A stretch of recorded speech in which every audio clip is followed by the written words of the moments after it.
When I first met James O'Keefe, he had no particular interest in abortion as a cause. However, James quickly came to see that no other cause was its equal. He made a great ally because for him, nothing was impossible. He had a vision. He believed we really could change the world. I believed that too, but until I met James, I hadn't translated that belief into independent reporting. As I was learning, there was value in surrounding myself with people who could push me beyond what I thought were my limits. Another person who influenced both James and me was Mark Crutcher, arguably one of America's most effective pro-life activists. Mark is the head of Life Dynamics, a pro-life advocacy organization based in Denton, Texas. A former car dealer and a born innovator, Mark has been pioneering pro-life strategies since 1992, when he sold his car dealership and launched Life Dynamics from his living room. When I first met Mark in 2007, he was, and still is, bald, bespectacled, and built like a barrel. Pushing 60 at the time, Mark loved to talk about pro-life strategy and peppered his always colorful language with regionalisms about West Texas rattlesnakes and the like that no Californian could ever hope to imitate. A lover of history, Mark knew the background of the abortion industry better than anyone.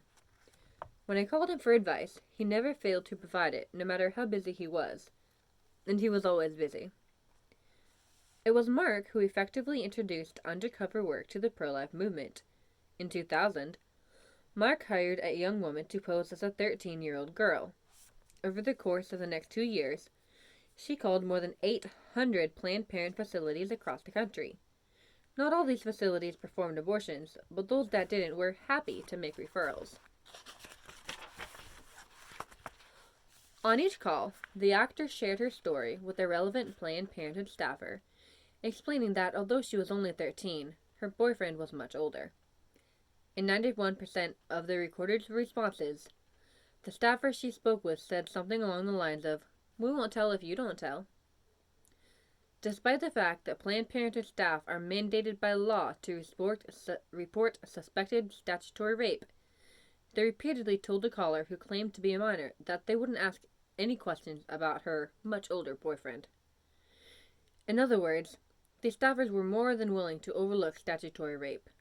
Even more chilling, they were prepared to help dispose of the evidence of the crime, the baby. I had already investigated UCLA's health center and written about my university's lack of pregnancy resources and promotion of abortion. As I learned about Mark's research, I also discovered that there were several court cases that documented the plights of young pregnant girls who had endured sexual abuse cover-up at Planned Parenthood abortion facilities. Was this happening in the Los Angeles facility? James and I decided to investigate 2 clinics just 2 miles away from UCLA to find out how they responded to purported victims of statutory rape. Would they file the mandated report, or would they turn a blind eye? On a sunny afternoon in March, we made our way to Santa Monica, the location of my first undercover investigation into an abortion facility. This clinic offered referrals for surgical abortions and did chemical abortions on site. For the chemical abortions, staffers gave women 2 pills. The first pill starved a developing child of nutrients. The second pill induced a miscarriage. The Planned Parenthood clinic was on the second story of a building it shared with a coffee bean cafe and a women's workout apparel store. I got on the elevator, my heart beating rapidly. In fact, the voice recorder under my shirt picked up the sound of my heartbeat, a kind of background music to what I would record in that clinic. A camcorder I had borrowed from a friend was positioned inside my purse. It was a very low-budget student investigation. Or, I should say, a no-budget student investigation. I'd never been inside an abortion facility before. Would the staffers know I was secretly filming? Would there be a metal detector or some kind of pat-me-down that would reveal the recorder? I was posing as a 15-year-old girl, pregnant and frightened, the victim of an older man. In California, any health worker is required by law to report suspected child abuse of minors 15 and younger. wearing flip-flops, jeans, and an old t-shirt. I was petite enough and looked youthful enough at 18 to pass for 15. The elevator doors opened and I was buzzed in. After entering, I paused in the hallway, looking through a glass door in the clinic waiting room. A brightly colored wall had the word Esperanza, hope in English, written in large, bold letters. However, a more appropriate hope quote would be the one that greeted visitors to Dante's Inferno. Abandon hope, all ye who enter here. I stared at the women clustered in the waiting room, realizing that many were there for an abortion. I knew that each woman represented 2 lives. Within these clinic walls, one of those lives would soon be cruelly destroyed. The only hope offered here was a false one. Authentic and lasting hope cannot be won by ending the life of a child. From behind the check-in counter, a female Planned Parenthood counselor greeted me.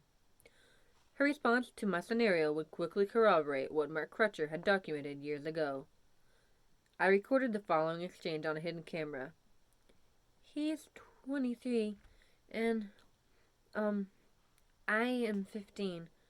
Do I have to report that? I asked hesitantly.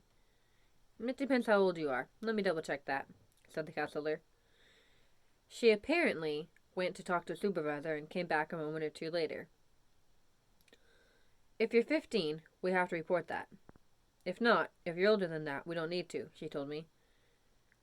But if I just say that I'm not 15, then it's different, I asked. That's correct, she said.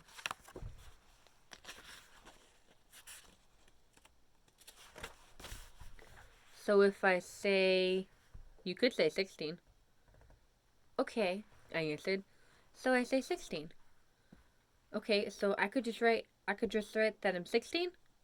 Figure out a birthday that works, said the counselor in a line read out of a movie. Man, I don't know anything. I repeated the strategy later that day at another Planned Parenthood clinic in Los Angeles. The manager sat me down and gave me her advice. You're talking to someone that had a child at 17. It wasn't easy. If I could do it again, I would have done it very differently. If I could do it again, I would not continue the pregnancy. And I have 2 kids, 16 and 12. I wonder if her 16-year-old knew how his mother felt about his birth. I would learn in later years that other Planned Parenthood staff made similar comments as a kind of sales pitch during counseling sessions. A counselor would refer to a past abortion she'd had, or to an abortion she wished she'd had, as a way to encourage a hesitant potential client to go ahead and have an abortion. I would also learn that, for some women, working in the abortion industry was a way to deal with the pain of their own abortions. By encouraging other women to abort, they justified their own past choices. After the 2 visits, James and I created a video out of the footage and posted it on YouTube, a video sharing platform that had launched a year or so earlier. Between classes, I pulled up the video to check the number of views as a way to procrastinate doing homework. The number slowly climbed the first few hours to 100 views. They were probably all either from me reloading the page or from my mother reloading it to share it with friends in San Jose. Several hours later, though, the view count shot up to 1,000. That number couldn't possibly have been from me and my mom. I was thrilled. We were going viral on YouTube. The next day, several blogs had picked up the video, and the view count shot to 20,000. I was blown away. Never in my most ambitious dreams had I imagined our little video would be viewed by 20,000 people. Over a decade later, Live Action would celebrate achieving a combined billion views of our video content. Not too long after we posted the video on YouTube, I sat down at my dorm room desk to check my messages and found an email from Planned Parenthood. I remember wondering how I got on their listserv. Was this some sort of a joke? Little did I know that this would not be my last correspondence with the nation's largest abortion provider. Dear Mrs. Rose, PPLA recently became aware of 2 videos you posted on YouTube.com of excerpts of conversations with Planned Parenthood employees. You have violated the privacy of PPLA employees. If you do not remove these videos from YouTube, as well as relinquish all the tapes of those conversations to Planned Parenthood, You are subject to fines of $5,000 for each offense, and PPLA will seek a full range of civil and legal remedies against you, without any additional warning to you. This friendly little threat was signed by Mary Jane Wagle, President and CEO of Planned Parenthood, Los Angeles. I remember staring wide-eyed at my computer, startled by the realization that Planned Parenthood, the billion-dollar corporation and number one provider of abortions in America, was afraid. Afraid of the story our videos told. Afraid of the truth our videos revealed. Planned Parenthood's clinics were blatantly violating California's mandatory reporting laws for sexual abuse. The problem was that this time, they got caught. I had less than a few $100s in my bank account at the time, so good luck with that, Planned Parenthood. As I sat at my desk after getting that email, I didn't know exactly what to do next, except to pray. So, I got on my knees in my dorm room and prayed. God, use me. Use this to help save lives.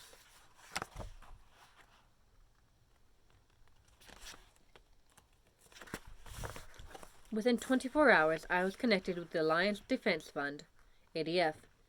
This organization provides pro bono legal advice for college students facing threats to their free speech or, in this case, their efforts at citizen journalism. I also started getting dozens of calls from media outlets, including TV stations. I was asked to make my first ever TV appearance on what just happened to be at the time, the highest rated show on cable news.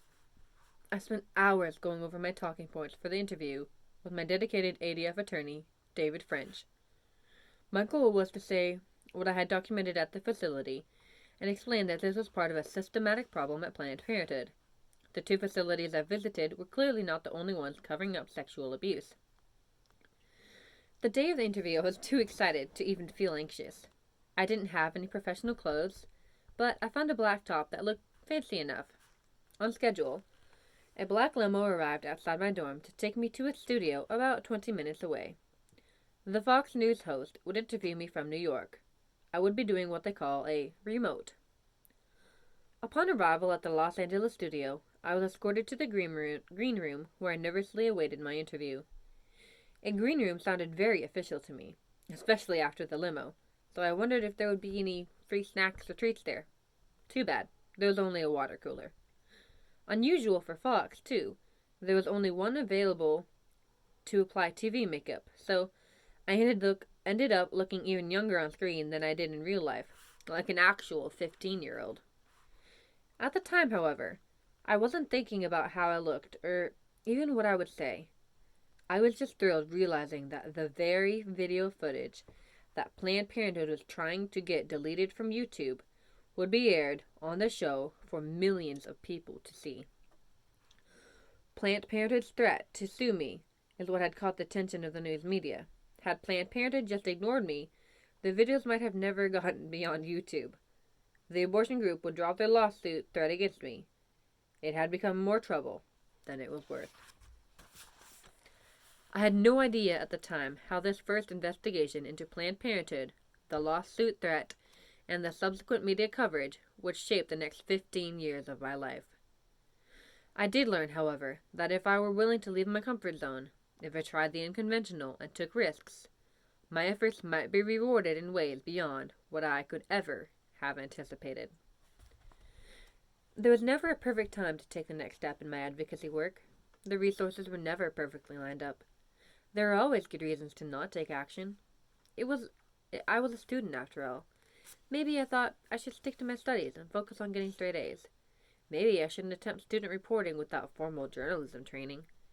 Maybe I risked expulsion by exposing my own school's leadership. No decision I made was free of risk. I didn't have all the steps mapped out, but leaving my comfort zone had launched me on a trajectory that would dramatically alter my future work.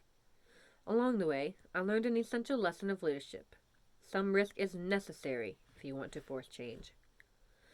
There will always be 1,000 reasons not to do something, and even more to continue doing what is familiar and comfortable. Creation is hard. Activism is hard. Doing anything controversial, unusual, and popular is hard. It will always be easier to sit in silence than to speak up for what is right. Why? You and I are not robots or animals. We have free will, and given our wounded human nature, there are often times we choose to be diverted. It seems clear to me, too, that there are evil forces pushing back against any good endeavor. I also believe there are demonic roadblocks stopping us from standing for what is right and good and loving. Evil exists, and Satan's only intent is to destroy and kill. He hates all creation. He hates all truth. He hates anything that has life and breath. Evil depends on our apathy, our lukewarmness, our attachment to the safe, the familiar, the comfortable. Every day we are up against forces that do not want us to live out our God-given potential. Those forces do not want us to love. Those forces do not want us to create. Those forces do not want us to explore and discover and use the unique talents we have to make a difference in the world. As the voice of inspiration tells us to just start, the voice of opposition whispers 1,000 reasons to sit and do nothing instead. Love the comfortable or familiar can end our work before it has even begun. We have to ask ourselves, how badly do I want to change the world? How badly do I want to make a difference? Allowing our hearts to feel the pain of those we seek to help, or admiring the heroes who have gone before us, can help shake us from our lethargy. Focusing on those children in danger of death and the possibility that I could help them is what gave me the courage to go undercover and take risks that I could very well have chosen to avoid. If I had instead focused my energies on understanding all the ramifications of doing pro-life work at UCLA before I got started, I might have been overwhelmed. It doesn't mean we should never evaluate or weigh risks in advance, but it does mean that we should never evaluate or weigh risks. But it does mean that we should not allow ourselves to become stuck in the familiar simply because it is comfortable. We will never build resilience by staying in our comfort zone. We cannot change the world by avoiding its mess and complications. Risk is necessary.